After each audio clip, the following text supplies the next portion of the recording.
Inini I have 13 years in marriage. Habi akangobvisa tsvakirai kuno chete. 2 years after marriage akaita girlfriend who turned out to be baby mama vake. Family ya Habi knows her and vanotomushanyira.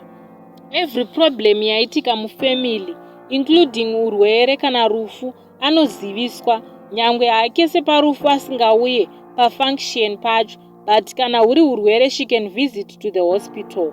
Atori nevamwe vanamai guru vaanotaura navo kuti nditengerwe property okuendeswa out. Iye nemwana wake ndivo vanotanga kuzotevera ini. At once Habi sold 6 mombe without my knowledge. For her, danga rikatovhara.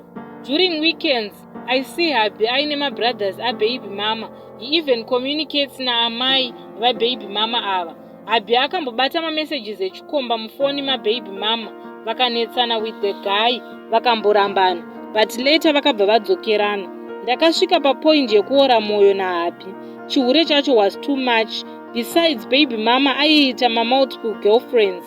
Vamwe vari married chaivo. Zvekuti ndaiva ndisina kana basa naye.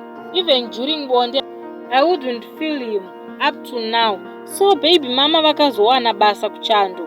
He helped her kuita maprocesses ese. Musi wekuenda akashedza hama dzakavaperekedza kuairport. So now Habi is being bossy in my life.